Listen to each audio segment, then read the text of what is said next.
Hey everyone, Dr. Frunkey here with an exciting new video for you guys. If you've been following my channel, I just first want to say thank you very much. I've really enjoyed talking with everyone and opening up some new opportunities and just enjoying this knife hobby in general. And so thank you to everyone who's sort of taken part in my channel, both here and on Instagram, and to all my good friends out there. So with this video, I wanted to recognize a couple of things. Couple of themes that I've had going on in my channel. The first is the Zero Tolerance 0392. How many times can I talk about this knife and just keep praising it? I absolutely love it. It fits my hand perfectly. It's the right size, it's the right weight, it's the right materials, it's the right designer, it's the right manufacturer. Everything about this knife is just right to me, and I absolutely love the brown gold edition. I rave about this all the time. If I had to sell all the knives in my collection and I could only ever have one knife, this would be the one. It is the absolute most well-rounded knife for me. Recently, I acquired the 0392 Black Edition, the full DLC, the very last edition that was going to be released in the United States. I'm not a huge fan of the full DLC coating, and as you're well aware, if you follow my channel, I love to modify my knives. There have been a couple of great videos out there by Epic Snuggle Bunny and my man Kevin Cleary. They both produced some videos about modifying knives. I'm tempted to do one myself and to sort of add on to what those guys have said in their videos, but here is my most recent example of knife modification. This is the 0055. I had this one done by Fanatic Edge in this amazing green and blue anodization with the 3 titanium Damascus pocket clip. Absolutely stunningly beautiful to behold.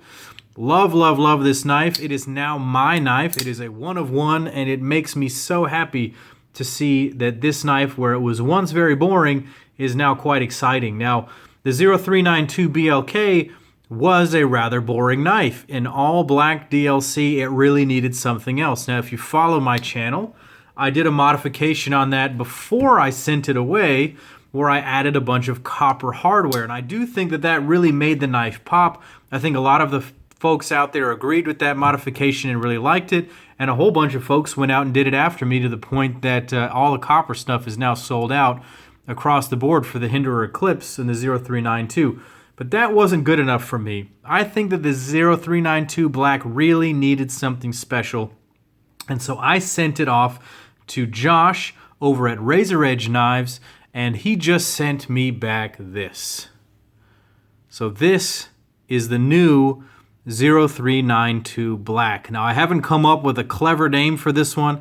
I already modified a 0392 and called that one the 0392 Frunk, because that one came with my very sort of favorite blue-green anodization on that one, and I think that one sort of fit the bill a little bit as more of a mascot kind of a color there. But this one is unique unto itself. I haven't decided what to call it yet. Maybe you guys can comment down below after you've seen the whole video and the whole knife and gone through it with me. But he sent this back to me, and now I have a full custom 0392 that I absolutely adore, and I think I may have found my perfect everyday carry knife. So what you're going to notice right away is the tumbling stone wash that he's done here on the scales. He sanded it down a little bit, he gave the edges a little bit of bright pop there, and then he stone washed it. He may have media blasted. I'm not entirely sure what he did there, but it looks absolutely fantastic. It already had the copper hardware on there, but it just makes it a much more of a user-friendly finish. I think the full black DLC, everyone gets really nervous that you're going to put one little spot on it in the middle of a big sea of black, and it's very easy to see those. So tumbling this and just giving it this rough finish makes it much easier to carry. I'm not even worried about it now. I put it in and out of the pocket, and I don't even care. But the main course here is the blade. First, I want you to notice that there's not a hint of DLC anywhere on the blade right now.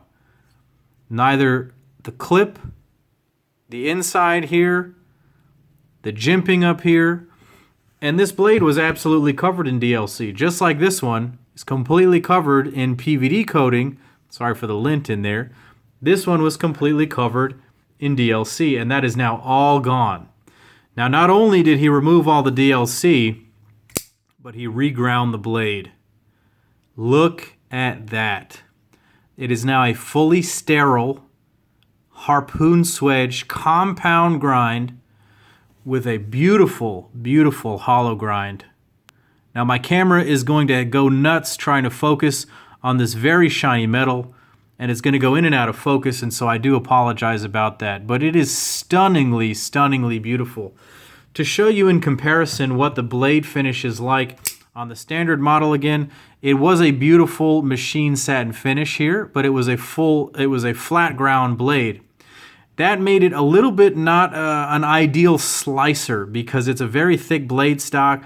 I believe it's 0.16 blade thickness, but with a flat grind that goes only to that point of the blade, it's not the greatest slicer. And so I really wanted to improve the slicing performance, but I also wanted to give it a very visual flair. And he did that by adding this harpoon tip.